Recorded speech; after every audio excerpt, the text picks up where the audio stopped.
Sometimes I like to think I'm tall, but not really. It's such a pleasure to welcome you all here today. It is one of those moments where, and it's very rare that it happens, that science, research, we really are so happy to see you all here. There's a joke I heard earlier on this morning. Somebody said, and it was a parent, she said, "I'm the birth to zero." And she was saying this, speaking to somebody that she gave birth to, and she says, I'm the reason why you are even here, so I should be here more than you. So with that said, we're also welcoming the parents of the birth to 10, the parents of the birth to 20, parents of the birth to 30, and from what I've seen, there's even birth to 40s somewhere here. One of the things that we discovered yesterday, so yesterday we were at Wits University and we are holding a similar event for the academic community. Some of the participants spoke. And one of the things that was very clear was just how connected people still are to the study. The level to which they still feel that they are part of something really big, inspiring, something that has so much meaning to South Africa. And this is one of the things that we really want to see happen here today when you engage with us later on in the program. My name is Letu Kapweya. I'm a friend of the Center of Excellence in Human Development. I'm that friend that comes around when there's nice food and there is some books to be handed out and so on. But I'm going to be your program director for today. And my job is really to get us through this program as smoothly as possible with smiles still on our faces. So to get that done, there's just a few things that I'd like to remind us of. First things first, I'm pulling out my cell phone, so I'm sure you know exactly what I'm about to say. If we could please put all our phones on silent mode. We are live streaming this event, which means there are people on the virtual platform who are also going to be looking at us. And we're also welcoming them as well. So if you need to use the gents or the ladies, the door that you're going to use to exit is the door on the far end of this building. You'll exit that way, you'll be able to use the toilets, and then you want to come back all around to the entrance that you entered from. Okay, so if you need to leave for any reason, that's the exit point, and you go all the way around to enter from where you registered and came in. If you, for any reason, need just some information or a little bit of a breather and would like to walk into the field and you're a young person and want some information on Wits University courses, there are some people on the field actually giving out some right information about what to study at Wits, as well as some bursary options that are available. You will be getting a free copy of this amazing book at the end. And we're going to sort of navigate everybody out towards the end of the program. You grab your copy, grab some lunch, and that'll be the end of our program. We have some entertainment for you as part of the program. So at some point, we'll all be getting up and doing a bit of a dance and just showing, especially the birth to zeros. You need to show the birth to 30s that you still got it. So with all of that said, let me introduce our first speaker for today, who's going to do the opening address. So Professor Shane Norris, who has been with this project since 1998. Now some of you were not even here in 1998. But he's really been with this project for the longest time. Yesterday, a comment was made by one of the speakers, and he said, managing or coordinating academics is like herding cats. Professor Norris has coordinated a cohort study with a group so large, over 3,000 people. And I can imagine that must be like herding lions. He's probably the strongest person in this room. But besides that, on the day-to-day, he's a professor in pediatrics at Wits University. He's also the Center of Excellence in Human Development Director, as well as the Director of the Developmental Pathways for Health Research Unit here at BIRA. Professor Norris, over to you.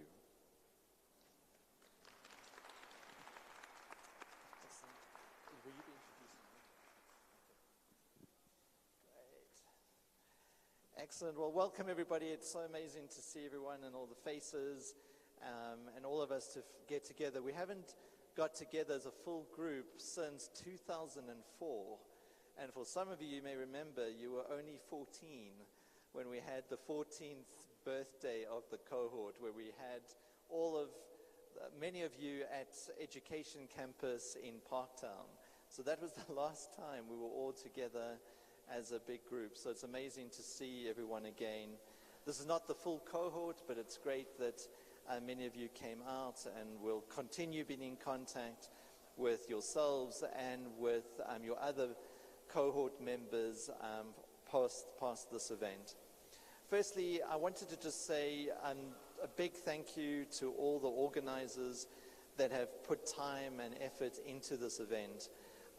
Sarah and Letu and Vuyo, the teams from DPHOU, those are the folks wearing the t-shirts, the event organizers, and so forth. There's been a big team of individuals pulling this together and contacting you and trying to make this day a success. So big thank you. Obviously, a big thank you to Linda, who, as you'll hear the story, how the study started. But obviously, Linda's produced this amazing book that you're going to get a copy of. And we really do hope that you'll enjoy it, and Linda's going to speak a little bit more to that. The last thing I want to do before I pass back over to Letu is just to say a big thank you to yourselves for the time that you've given for now 32 years. It's amazing to believe you're 32. And what's remarkable is, the birth to 30s, or now probably birth to 40s, you were all born in a very close range of one another, just 7 weeks apart. So you share a very, very interesting link being part of the study. And we really do appreciate the time and the efforts, the efforts you've put into being part of the study over these many years. We would very much like to remain in contact with you. For some of you, we've been in contact with you recently because, it's the birth to zeros and now birth to 40s, and obviously you've had children. So it's remarkable that we have 3 generations within this cohort. And we would very much like to keep in contact, and you will hear from us after this event. And we'd like to hear also your feedback past this event. So that's all I need to say, other than just have a good day, and thank you again for being with us. And I'll pass back to Letu. Thank you.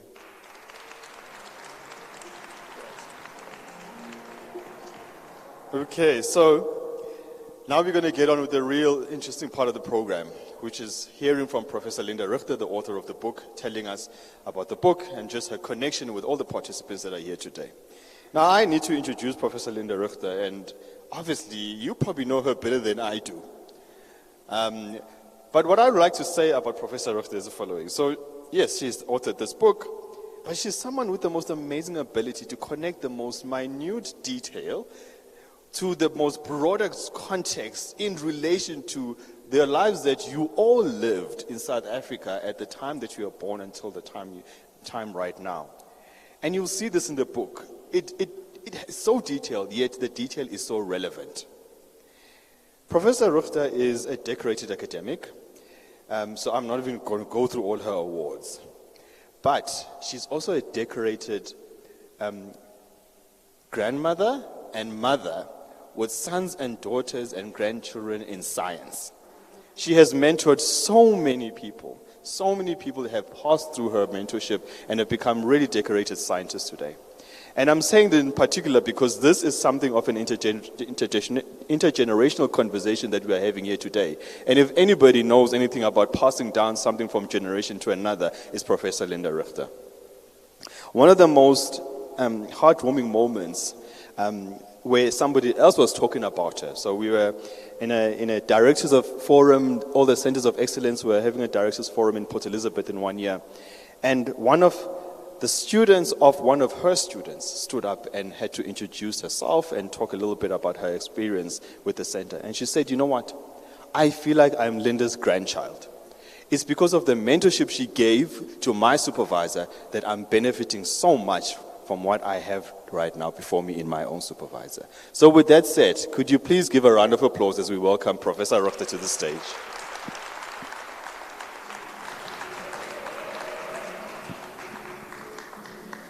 Thank you very much. It's a great thrill to be here, and I know there are one or two people in the audience who are writing books.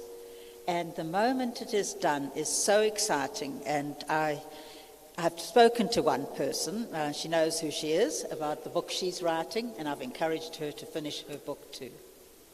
Now, you all know that you're invited here today because you are part of Birth to 10, which became Birth to 20, which became Birth to 20 Plus, and is now Birth to 30. And I'm very glad we're already using the words Birth to 40.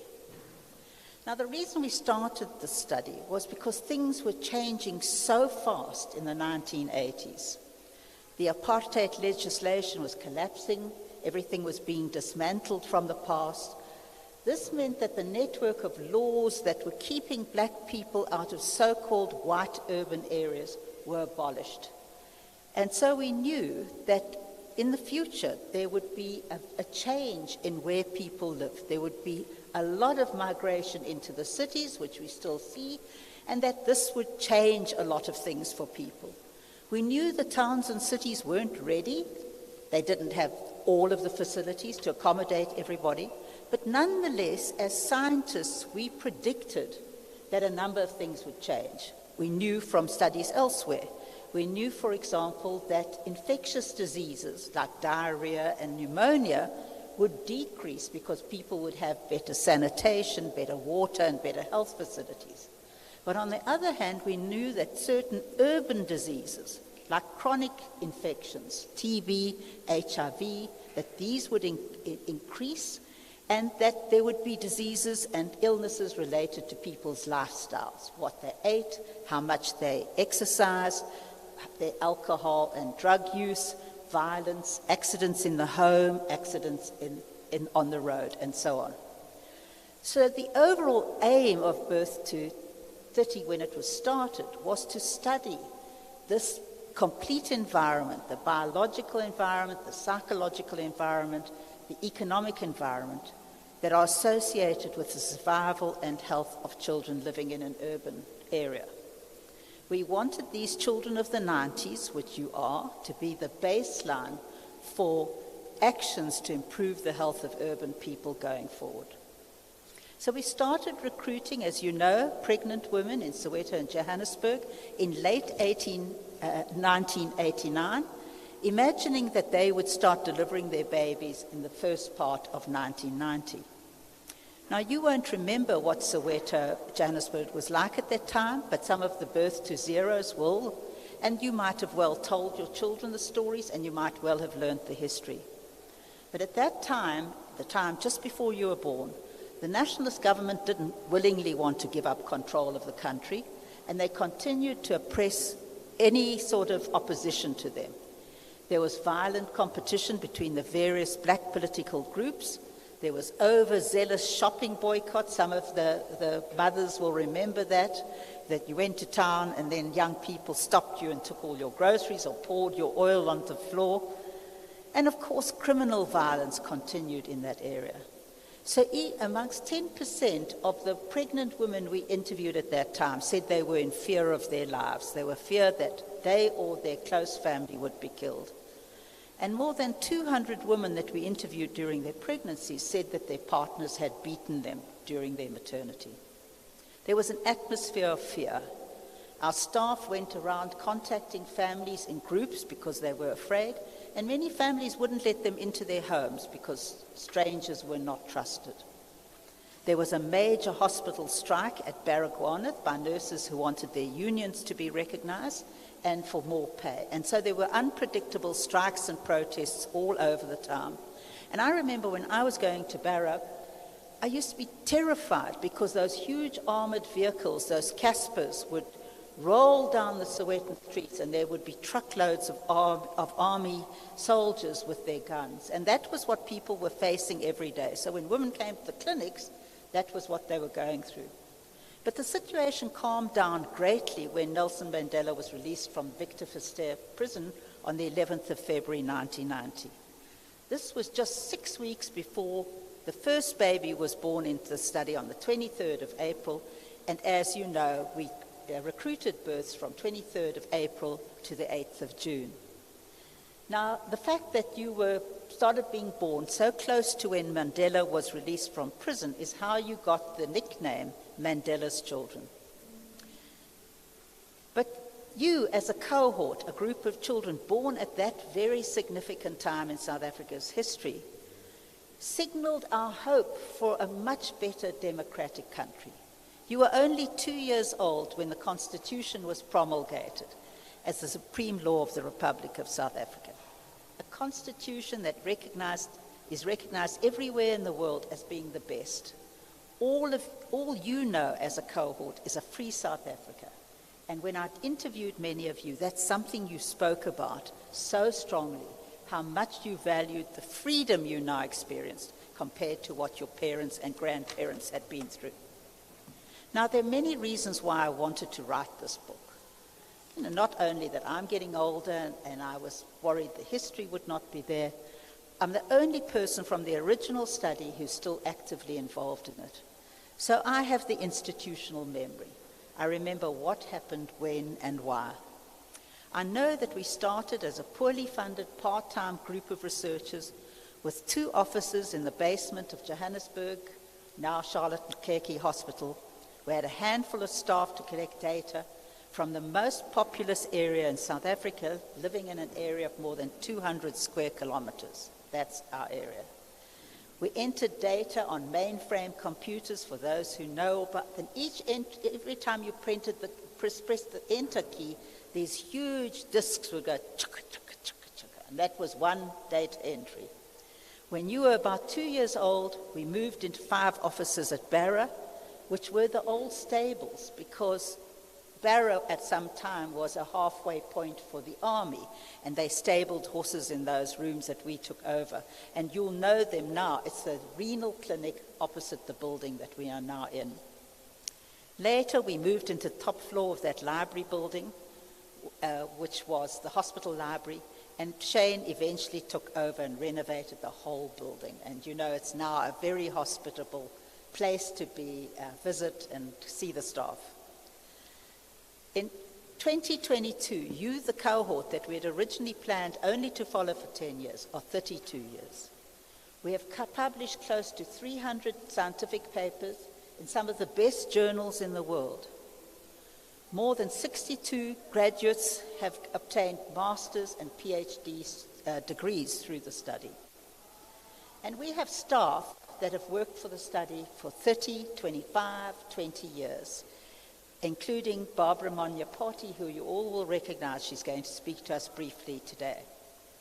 We have fully equipped, internationally accredited laboratories. We have amongst the best equipment in the world for measuring what we're interested in. And to date, we have collected, as you know, physical data, physiological data, psychological data, educational data, social data, family data, over 22 data collections between birth and adulthood. And there'll be people sitting in this audience who arrived for every one of those visits. Birth to 30 is the largest and biggest and longest running birth cohort study in Africa. It is known throughout the world as a highly valued source of longitudinal data. And people come to us to ask for social or biological data. Of course, all your data is anonymous. It's only in the computers by number, so you're not known in that database. And we form part of a unique collaboration with 4 other birth cohort studies in developing countries, in India, Guatemala, Philippines, and Brazil. The Birth to 30 platform has been used to launch a number of large-scale, multi-year projects that some of the Birth to 30 staff are now working on. Now, these achievements have all been made possible by Professor Shane Norris and a dedicated team of staff. So I would really appreciate him standing up and you clapping and saying, you know, he's done something quite incredible. So that's Shane.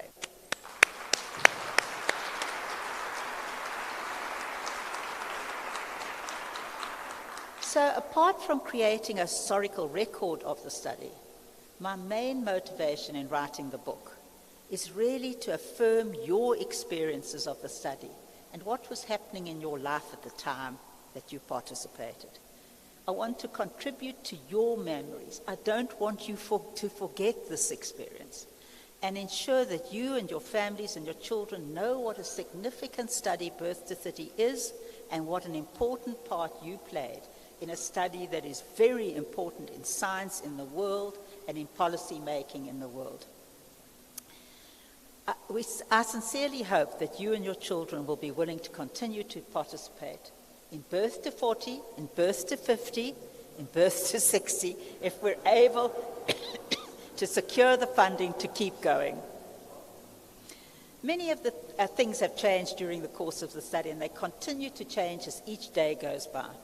I finished the book last year in July, and I structured it into the following sections. In section 1, there are 4 chapters, and I describe how the study started and why. In the next section are 3 chapters about you, about your families, your parents, how conditions were in Sowetan and Johannesburg in 1990, and how they are now. And then there are 5 chapters on the science, and I've classified them under headings because I don't know all the science in the study, but I could only write about the things I really know something about. So it's the stories of violence, health and education, growth and development, social engagement, and education and learning. Then there's the last 2 chapters in which I reflect on what did I learn, because I learned an enormous amount, as a person as well as a scientist. My son was born in 1986, and in a way I was walking this road with you. So when my son was difficult and hard to manage, we were interviewing parents who were saying, my child is difficult and hard to manage. When my child experimented with drugs and I panicked as a parent, we were interviewing young people who were experimenting with drugs. So I knew what you were going through at the same time. Now, there were lots of things changing in the study, and I'll give you one example, and that is about language. So the language story unfolded in 2 ways. The one is in data collection, and the other in enrollment. Names and addresses were often incorrectly transcribed. The mothers of the birth to 10 who are here know that when you had your baby, the nurse copied the baby's details onto a little form called a birth notification form. That form went to one of 5 municipalities in this area, all divided by race. The Dipmeadow, the Sowetan, the Lenasia, the Johannesburg, etc. When they copied those names and details into the registers, sometimes they copied them. Somebody said a particular name, and it was copied with a different kind of spelling, and it was sometimes copied 2 or 3 times because it was sent to the Lenasia municipality and the Dipkloof municipality and so on. And at the time when we started the study, there were 2, at least 2, but probably more, what we call orthographies or spelling conventions for names. So that, for example, a name, a word in a particular language might be transcribed in a different language in a different way. So the name Hadebi, for example, in isiZulu can sometimes be called Radebi in isiXhosa. And so we tried to put all these names together with the addresses that we could find, and that composed the cohort of people that we were wanting to study for the next 10 years.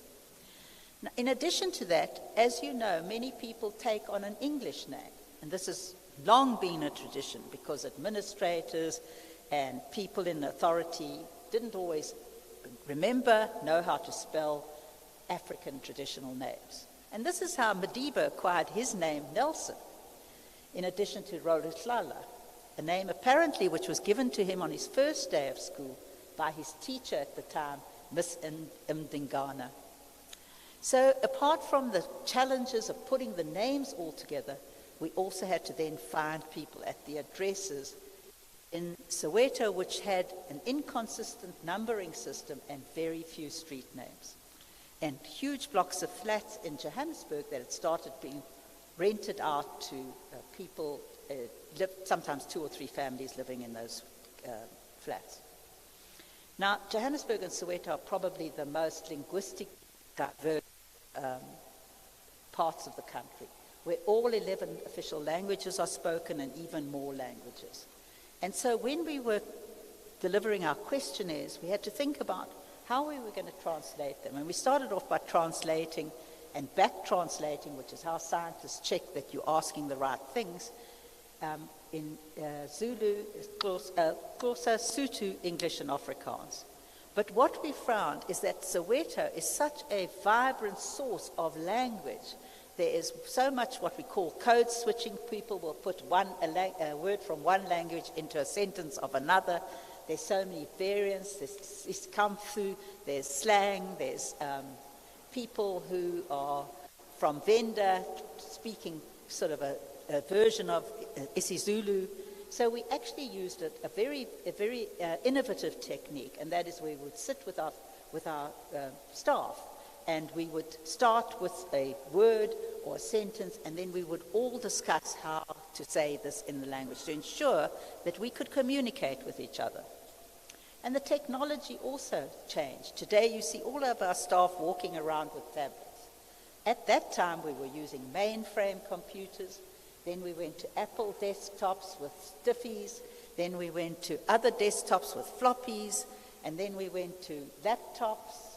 And eventually now we're on tablets, all connected through Wi-Fi to mainframes at the university where they're stored.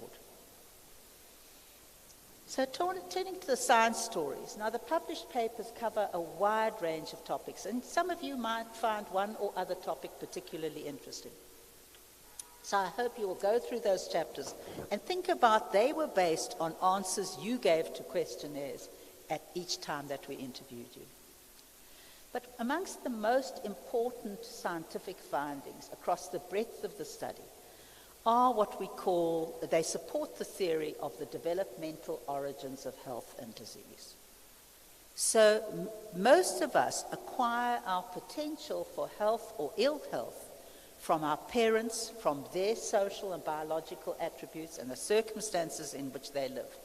They, in turn, acquire their social and psychological predisposition from their families and the conditions in which they lived. And this is so important because you as parents are now, you need to realize what an important source of influence you are for your own children, and that you have the chance to make things better for them regardless of their past. So you have to stay close to them to boost their development, support them, build their confidence, encourage their learning, and protect them from harm. So just to give you a snapshot of how much things changed over the 30 years. So the birth to 30 mothers sitting in the audience are on average taller than their mothers, the birth to 0 mothers. They are on average a centimeter taller, and we know in every society around the world, as people's social circumstances, economic circumstances, and nutrition improves, they grow bigger. So your children are going to be bigger than you, in all probability. Now, more than half of the birth to 30 mothers have a matric, whereas only a quarter of their mothers, the birth to 0 mothers, had a matric. So we know there's been an enormous education gain. And more birth to 30 mothers live in households with modern facilities like a motor car, a refrigerator, and a washing machine. On the downside, more birth to 30 mothers had babies before they were 18 years of age than their mothers. And more birth to 30 mothers smoke and drink alcohol, feel overwhelmed by debt, report intimate partner violence and depression compared to their mothers. So in some ways, life has become better, and in some ways it hasn't. And these are the things that worry everyone about urban environments. They bring new problems at the same time as bringing benefits. Now, as many of you have experienced, birth to 30 has always been more than a study. During the last 33 years, enduring friendships have been formed, love affairs and marriages have taken place, divorces and separations happened, children born and loved ones died. And I want to extend a deep sympathy to the parents in the audience who are here even though they lost their birth to 30 children. And I share your grief because my husband died in March of this year. And so I want you to know we are thinking of you and we're with you. Now, and you will also remember staff from the study. I'm sure all of you remember Tabili Sabia, Maiki Matabani, who you will probably all remember. She couldn't be here today because there's the unveiling of her mother's tomb. Lisa Klu, Sister Chrissy, and Barbara Monyaporti. These people have worked for the study for 25 years, and then we have people who 19 years, 20 years. So this has been much more than a study. It's been a commitment by all of us. These people, these staff members, have seen you grow.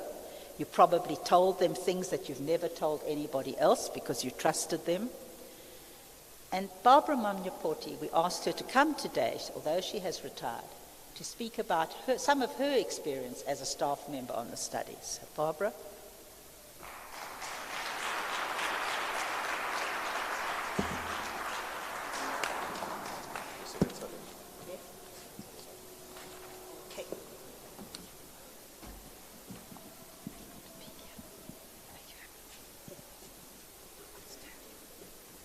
Good afternoon, everyone. My name is Barbara. I started working at Birth to 10 in 1991. I had no idea what medical research was, but I applied anyway. And then after an intensive training period, the work started. We visited the hospitals and the clinics where our participants were born. And after that, it was fieldwork. And for me, fieldwork took me out of my comfort zone because suddenly I came face to face with the Rainbow Nation. Different cultures, religions, and languages, which myself and my colleagues had to embrace in order to do our work properly. Now, the first 5 years of the study, when our participants were 5 years old, it was time for school readiness. I remember asking them what they wanted to be when they grow up and why. So you can imagine the responses. It was very cute. And then came the birth to 20 period. Everything suddenly changed. With the birth of our first, I don't know if I should say birth to 20 grandchild. So I remember myself and Professor Shane Norris running around like headless chicken, trying to organize a questionnaire, making sure that everything is ready when they come in. And then during the Developmental Pathways for Health Research Unit, the 3G study was born. And I was thrown into the deep end because I was tasked to head the study. I was even sent for training as an anthropometrist in Jordan. And coming back, I had to train my colleagues in order to assist me with the 3G study. Now, to our participants, I hope you realize what an impact you had in this study. You should be proud of being involved in the biggest study ever undertaken in Africa. I know most of our people had no idea what the medical research means to them, because I remember we had to explain and explain at the beginning, but still they wouldn't understand. But at least they made sure that we got the information that we wanted. So To you, our participants, I thank you very much for your participation. Thank you. Thank you, Barbara. And just to tell you how much we benefited from really remarkable staff. So Barbara has traveled, I think she might have even traveled to more countries than I have. She was part of the Sowetan Teachers Choir, and while she was working for us, she was traveling all over the world. And one of her extraordinary experiences with the choir was that they were in New York at the same time that Nelson Mandela addressed the United Nations and asked the United Nations to continue the boycott against South Africa because it was working and the nationalist government was beginning to soften. And Mandela's entourage realized that the Sowetan Teachers Choir was in New York, and so he arranged for the choir to sing to the United Nations. Now, since then, Barbara has been organizing trips with older people all over the world. So they save during the year and then they go off to some exotic place. So I always talk about her as a woman of the world. Thank you so much, Barbara. Now, all participants in the study will receive a free copy of the book. And that's with thanks to the Oppenheimer Memorial Trust, who gave us a grant that allowed us to print these books and enable them to be given away without cost. And they're good quality books. They've been really beautifully produced. And it's our way of saying thank you to all of you for your time and your commitment to the study. We hope the books will become an integral part of your lives and an important part of your home, and that you'll share your experiences with your families and especially your children. When I got my PhD, I was the first person in my family to get such a high degree. And my mother used to keep my thesis on her coffee table.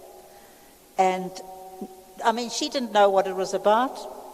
And she couldn't have explained it to anybody, but what she could do is show people the gold writing and say, my daughter wrote this.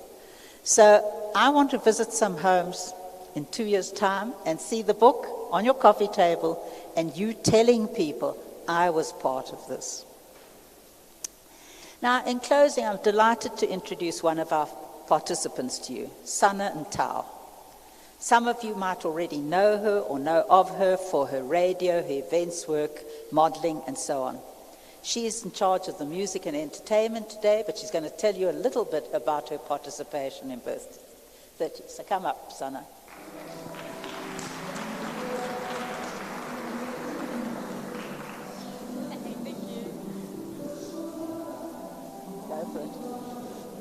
Oh, sanibonani. Nikahle. Wow, this feels, I feel honored. You know, growing up and knowing that you're one of those kids that you have to go to Bt30, whenever your mom would say, hey, Bt30, you'd have to think of something. You'll get pocket money at least. Although we know, hey, but look at injection. But at least never khona go kula off unyana ka di sweets, which was better. But I'm also a participant. By profession, I'm a police officer. I'm a model. I'm an actor. I'm a motivational speaker. I'm a radio DJ for Diplov Community Radio. Slot is Monday and Tuesday from the hours of 2 until 4. I'm doing a lot for the community, by the way. I'm also a founder of Black Lulu Productions. I manage artists. I book them. Bo Ufelani, Moja Love. You know when people shoot, I'm the one that books those people. I give them roles, I give them characters. But today it's not about me, it's about the book. Truth be told, I wish my mother was alive. When I have to talk about my story, then my story is a bit sad. But it is, I hope it inspires a lot of us here. Because we know growing up, we don't grow up in the same way. Some of us had it bad, yes, I'm one of those. But here I am today, in front of everyone and telling my story. I also have my daughter by me. She's there. One thing I'm grateful of is to be part of the study, I'm still saying. But Jackson was always there, Mam Miki was always there to hold my hand throughout. They were the only people I was close to. I'm not saying I'm not close with everyone, but they were more of the ones that I was very, very close to. Because whenever I encountered problems in my life, they were the first people to come to my house. Whether it was transport issues or not, they would send a car to my house just for them to come pick me up. Because they knew what they wanted at the end of the day. They had to make sure that I get tested, go through the studies and everything else. And Professor, I'm very blessed, honestly, for you to give me this opportunity and to also bring my artist along. We have dancers, by the way. We have singers. I'll be part of those ones that will be singing. I also have songs. I'm a musician. I do a lot, I know. And someone sitting there will be thinking, how does this child do all of this alone? You make time for everything you want. I believe sleeping is for the dead people, not for us. If you want money, you go all out there and you make sure you get it. You know, being here feels great. Seeing all my mothers, they were always there to say, hey, Koketo, you need to go to the scan. I'm like, no. What am I going to do inside this thing? Do you want to kill me? Koketo, just enter. Nothing will happen. Then you'll have to see your bones. Then I'll be grateful that at least I know what's happening with my body.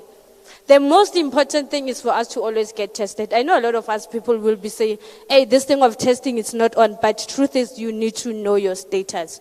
You need to know where you stand. Whether you're positive or whether negative, the choice is yours, whether you take it upon yourself to go take your treatment and whatnot. Being HIV positive doesn't mean it's the life sentence. You're not dead when you're positive. Now, coming to my story. My story is very painful, honestly. The reason I'm trying to speak like this is because I'm trying to leave it aside, but I can't cut it because that's the reason I'm here. I'm the second born of the late Dimakato, who was also a participant. My mom was also a participant. She was part of the Birth to 20 study, and I'm grateful she was one of those women that were here. But then I had to take it upon myself and be the only one to take myself there and catch taxis and go to Para and whatnot, because I was left alone. I had to do everything on my own, truth be told, after my mom passed away. That's the other reason that made me to be a hustler. You know, when you grow up and you don't have anyone who can hold your hand throughout, you know you have to make it for yourself or do it for yourself, more especially for the ones that you have. If maybe I didn't have kids, probably I wouldn't be a hustler that I am today. But the reason I'm hustling and making it, because I want them to have the better future. Now, my story goes like this. Yes, I'm 32 years of age, but I know I look 21. I know. I get that a lot. Even the small boys will be saying, sisters, you are my type. I'm like, hey, bring your brother here.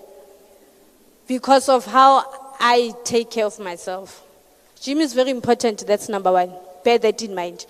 Secondly, me being a police officer, what pushed me to being a police officer? The environment that I was raised in, that pushed me to be a police officer. Why did I leave subs or try to do many things besides being an officer? I figured that there are most people here that wanted to have it all. Some people want to be motivational speakers, but they don't get the platforms to be motivational speakers because they don't have the right connections. I'm working for subs, yes, but how did I make it to the entertainment industry? How come I always chill with Bo Abdul Koza? People will be wondering, how do you do it, sisters? When it comes to things like this. Growing up, I was taught how to survive, not how to love.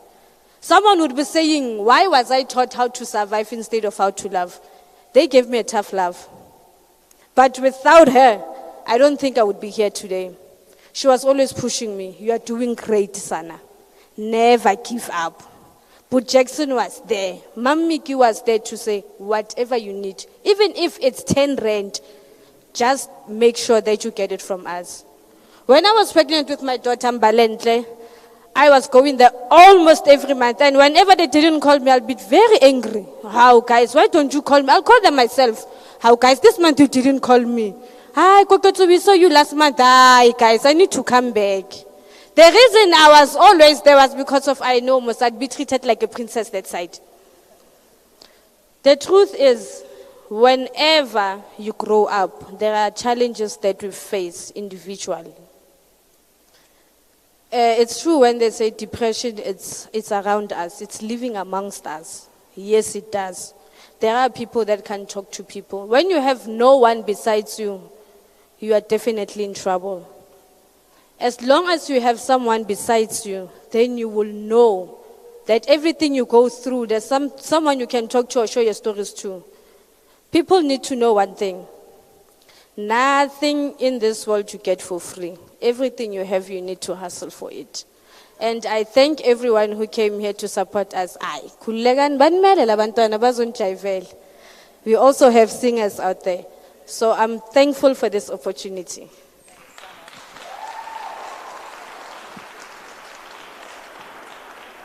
I must say, it was a real pleasure for me to meet Sana too. It opened my eyes to so much.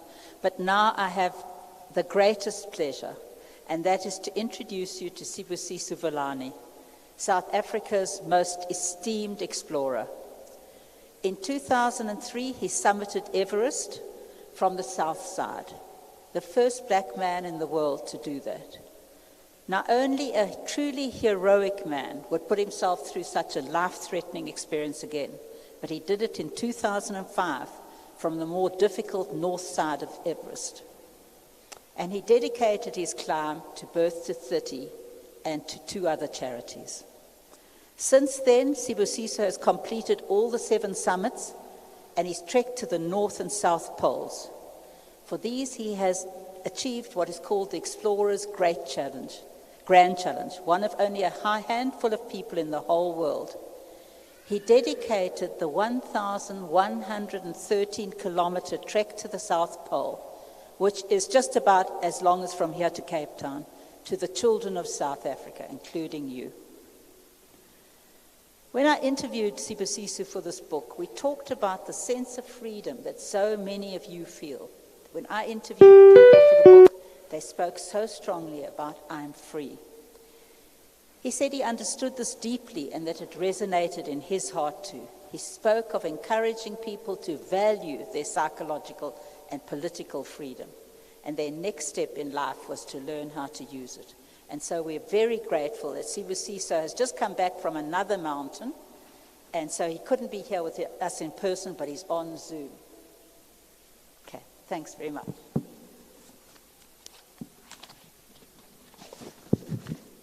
If you need to stand up to see him on the screen.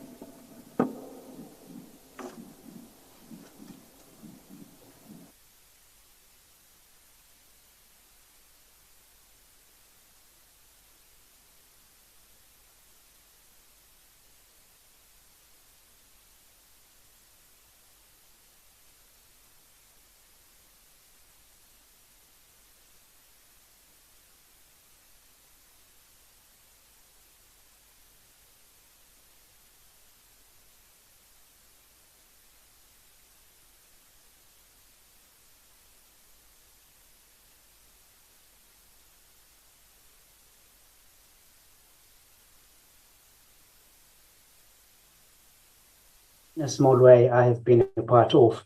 But just to let people know how I got involved in the project, because I'm not anywhere near a scientist. I'm an adventurer. I climb mountains, as Professor Linda has just correctly said or outlined in her introduction, which I appreciate so much. I've just run up and down mountains as I please. But while I was sitting in 2004, having actually summarized the reason why I had embarked on a journey to climb Everest in the first place.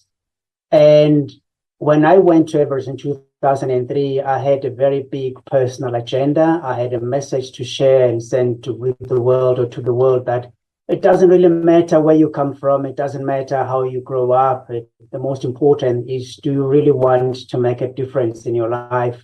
And I've always believed that Africans can rise up and achieve great things and in any sphere of life, be it in science, be it in education, be it in adventure, be it in mountain climbing. But I had achieved that goal of having sent the message to the world about you and I having the ability to achieve things. And I thought that was it for me. I was done and I was content with my achievement, having come from a background where I was not even a climber. But after about sitting down for a number of months, trying to ponder and grasp the meaning of why I succeeded on Everest, I realized that it wasn't just for me to go and sit with the achievement. I needed to do something else. So while I was grappling with what the next would be, somehow my heart went back to Everest. So I wanted to climb it for a second time. But if there's one thing I want to share today as a message to all of us, it doesn't matter who you are and what sphere of your life you are, I think you've got to find enough reason to do the things that you want to do in your life. I had the opportunity to sort of listen to the last part of the lady who just finished speaking before Linda introduced me. She said something. She says that she hustles so much. And I believe that she hustles so much because she has found enough reason why she has to hustle. If you've got enough reasons, you will never stop. You will never give up. And it doesn't matter how long it takes to do it. It might have taken Professor Linda 3 years to work on this book, or even almost 30 years of working on the project, collecting all the data. But that is what keeps us going. That is where our resilience comes from. That is where our determination comes from. That is where we fight and stand up for what we believe in. So while I was thinking about what will be the one thing that would be a next, and that would be a personal thing, but I will not be doing it for myself, I'll be doing it for a bigger goal or bigger objective. It was then that I met a friend of mine, Michelle Friedman, who then introduced me to the program. Then in 2004, it was still at its second phase, which was Bt30 then. So when she told me about it, I thought, well, this is a project you want to be involved in because in your whole life, you do want and support children. You believe in their upbringing, you believe in their education. Therefore, this is a project that you want to support and help and assist in what you have. Because as I said, I'm not a scientist, but what I had was I had the time, I had the physical ability, and I had the voice to raise awareness around the project. So I decided to add it on to the two other charity organizations that I had chosen for the climb. And these three were really very profound. I think it was so big for me to go back to the mountain, tough as it was, and I was going to climb it by the most difficult and daunting side of the mountain, which with a less success rate. But the point here is I wasn't very determined by climbing the summit of Mount Everest because I had been, well, I would have loved to have done it anyway. But the biggest for me was to raise enough awareness about Bt30 as the project, then the SOS Children's Village and Africa Foundation, and over and above that, hope to raise some money that I was going to present to the three organizations in the form of a check.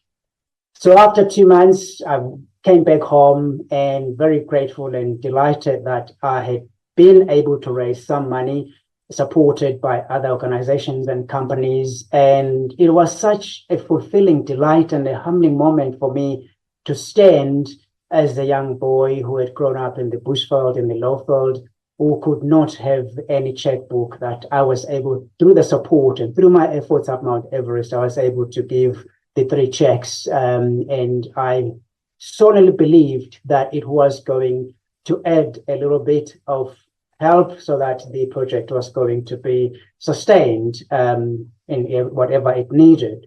So it was very important for me, and it just fulfilled me that in a way or the other, the one thing I'd wanted to achieve and as a child, which was just to help other children, because other people came into my life and supported me with my educational needs. And this was the opportunity, and I had taken it. And here I was presenting a check that was going to be assisting on the research of young children of our democratic South Africa. And the pride came from the fact of knowing that now that, because I challenged young South Africans to step up into the plate and go out and achieve in their own space, whatever it is, the question was, do they really have the confidence? Do they value the freedom that they have? And I didn't really know that it was happening, but I knew that the message was out there. So that's why it was such a delight to be involved, to say, you know what, you are free to do anything and you can do anything, and it doesn't matter who you are, how you grew up. It's a matter of how far and how high you want to go in life, and you can go as far as you want. So today, as we celebrate the launch of this book, I still want to challenge the people that we are thanking very dearly for having participated for this long, all the participants. I just want to challenge them to always look and think beyond their circumstances, beyond where they are, beyond how they grew up, beyond who their parents were, and beyond their existence right now. Just think beyond that, because you know what? If you think beyond where you are, you're able to think beyond your limitations, because the limitations you have are only the ones that only you can stop yourself from achieving anything. So I'm so grateful and delighted to have been part of this, and thanks Professor Linda for allowing me the time to work, and for the entire project itself, for accepting me as an inspirational figure to be able to be involved, in as much as I wasn't anywhere near academic when it came to science. But it is very profound and delightful that after many years of people reading about us, Sibusiso went to Everest and he was raising funds and awareness for Bt30, and people didn't really fully grasp, didn't know what it was all about. But today, it is such a delight to be sitting here and saying there is a book that is out there based on that. So most of the people would say, oh yes, we remember those years ago when Sibusiso went to climb Everest. This was the reason. And you sitting right there where you are today in Sowetan, sorry I couldn't be there with you because of my recent return from another mountain, and in fact also resting for a comrades next Sunday.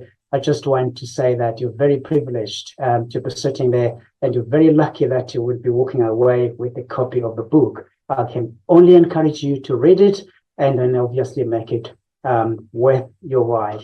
But thank you very much indeed for the opportunity. Enjoy the festivities and have a wonderful afternoon. It is such a delight for me, and thank you, Professor Linda and your team, and for everyone that has been involved, that supported the project, that we are here today. It is very humbling, and I'm so grateful. Thank you very much indeed.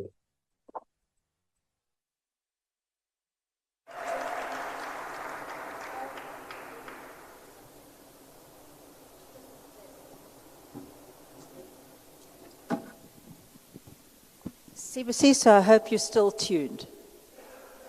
One of my best friends is with me today for the weekend, and I'm very, very grateful for her support. And I want to introduce her to Sibusiso, because stand up, Cheryl. Cheryl won Comrades in 1982. And her husband chaired the Comrades Marathon for many years, and she's chaired the Comrades Marathon for the last 8. And Sibusiso has just said he's going to run this grueling race, this real putting yourself against everything. So Sibusiso, I want you to say hello to Cheryl. Cheryl, say hello to Sibusiso. Hello, Sibusiso, are you there? I think you're also going. But I'd also just like to say hello to all the participants here today. I'm really so proud of my very best friend, and I'm also so very, very proud of what each and every one of you have done. I'd also like to say that in 2005 and 2006, I organized the Sowetan Marathon. It was the one and only time that it started and finished at the Elka Stadium, because we felt that the Sowetan Marathon should actually start and finish in Soweto as opposed to out at Nasrec. But logistics were so overwhelming that the following year we had to go back to Nasrec. But really, it's such a pleasure to be here with you today, and I congratulate you all on your contribution to science and everything else. Thanks. Okay. So yes, now we are at that stage of the program where we're going to get a little entertainment. And you've heard from Sana, and she's going to come back with her crew. So we're going to ask you to just give us about 10 minutes while you get the stage ready.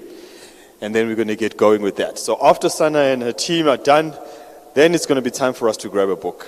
Once you get your book, we are then going to usher you outside to grab some lunch, and that will be the end of today. Okay, so just give us about 5 to 10 minutes. We're going to get the stage ready. And hopefully you're going to join us in a bit of dancing. Okay. Right, thank you.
These are my dancers. Bancane, ne? But they're good dancers, I know. So they're gonna dance for us. But look at Chavele di Pinatsi too. Yeah, back when I'm Chavana, I think somewhere here.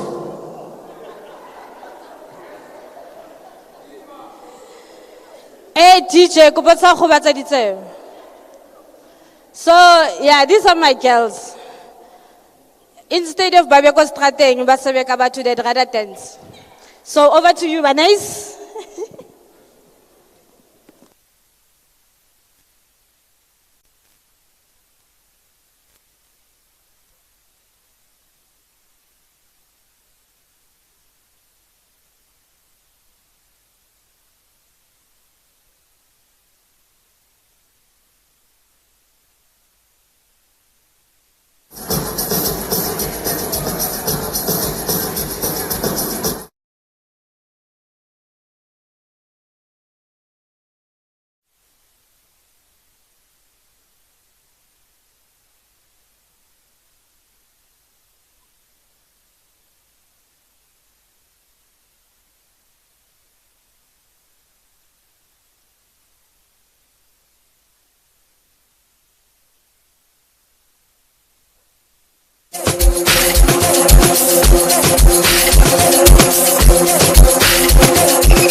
Nabafana nyana bantusi